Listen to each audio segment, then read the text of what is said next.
Hello, everyone, and welcome back to EBRC.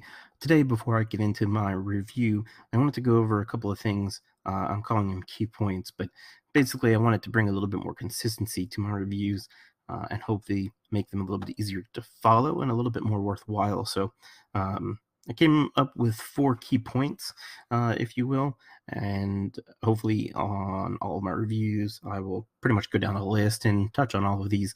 Um, that way, you guys and girls have a little bit better idea about my whole opinion of the book and some more of the general information. So, the breakdown as I have it is synopsis. So, basically, just a brief uh, background on the story that you would be reading or that I have read and I'm talking about. Entertainment. So, how much value, as far as entertainment, did I get out of it? Did I enjoy the book? Was it gripping? Did it do its job as, I guess, a work of literature? Number 3 would be educational value, and that's not in the true sense of education. Um, but I kind of consider any book or anything that you read to have the opportunity to teach you something new, even if it's fiction. But some of these fictions are based in real life, and um, I don't have the chance to travel to everywhere in the world. So it's kind of fun sometimes to read some fiction books that are based in um, different places in the world or even in the States. And it kind of gives you an idea of what the people are like or what the culture is like, even just the scenery. So even from fiction books that are not necessarily um, trying to deliver some sort of information. I'm going to be ranking these on did I learn something that I didn't know, I guess, going into the book. And lastly, costs. So I think I've been doing a pretty good job of hitting on the costs for all these books, but I'm going to try and make that a more stable breakdown. So basically, instead of giving letter grades now, I'll go ahead and have a possibility out of 4. Basically, just did it check that box or not? So I think that'll work a little bit better for the channel and hopefully make it a little bit more understandable for you guys. Also, just a little bit of news up front.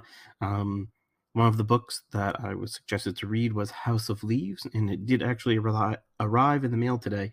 It only took 3 weeks, so yeah, good job, Amazon.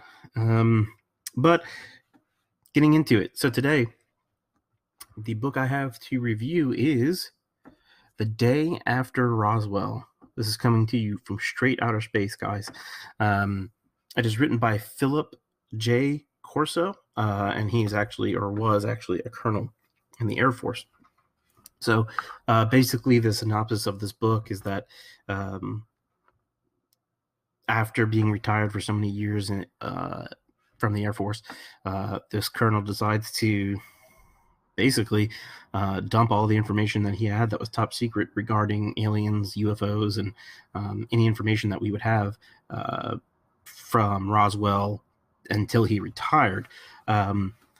So he kind of sells it as a, hey, I'm letting everybody know what the truth is, and that these events did happen, and that we are seeing benefits from them, and that basically the government has been lying to you about their stance that they don't know anything about UFOs or extraterrestrials. But so that alone was interesting enough for me to take it up and read it. I think Corso does a good job condensing his information because there's a lot in this book. As far as entertainment, I did enjoy it. It was something that going into it, I was excited about, but it didn't lose its luster through reading the books, even in some of the more tedious chapters or reviews that he does within the book. So it was gripping enough to keep me in the book. I usually don't not finish books, but it was very interesting nonetheless. Educational value. This has tons of it because I learned so much stuff that I didn't know prior to reading this book. Whether you think it's real or not, there's a lot of controversy over the statements that he made. Obviously, I think a certain amount of this definitely rings true, but I guess that's for everyone to decide on their own. But going into it, I had kind of a overall vision of what the military would do with technology if they got it from other sources that were not human. And Corso does a good job of explaining um, their processes and from how they get just the raw technology to basically making the technology that we have today. And I think there is a bit of truth in that. But that's besides the point. My last category here is cost. Now, this is an interesting one. On Amazon Prime, a republication of this is going for about $9.28, which is not bad. I would put that right in the ballpark of pretty much any paperback that I buy on Amazon, and I'm sure it would be of very good quality. Here's where it gets interesting, though. On Amazon, for the version of the book that I have, the first publication, so basically your cover will look like this. It's going for $72.53.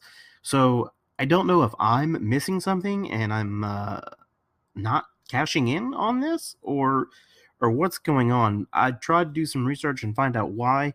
I couldn't really nail anything down as to why that first publication is so much more expensive.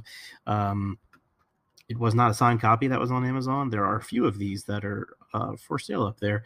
The one I looked at was new, so I'm assuming that has something to do with it. But as far as I know, these are not collector's editions or anything like that. And the used ones were still going for $15 to $30, which is insane. So I don't know. I guess buy the one that's $9 because that's crazy to spend $80 on a book. Um, in my opinion, unless it was signed or something. But uh, yeah, so that was interesting. So I had to mention that to you guys. But overall, I definitely enjoyed it. It hits on all four of these topics that I broke down: synopsis, entertainment, educational value, and cost. So it gets a 4 out of 4 on my scale. I would definitely recommend it if you're a fan of space, military, technology, any way that we source this stuff. It's a good book to see the inner workings of the military. There's a lot that goes on in this book about the Pentagon, and that's very entertaining for lack of any of the alien information. But overall, like I said, a good read. 4 out of 4. Definitely enjoyed it, and I think you guys would as well. So go check it out on Amazon Prime or wherever you get your books from. I personally got this one from a paperback place over here, and they probably didn't know that it was $72 either, because I paid $3 for it. But shh, we won't tell them that. But anyway, guys, that'll wrap it up for me today, and go read a book. Bye, guys.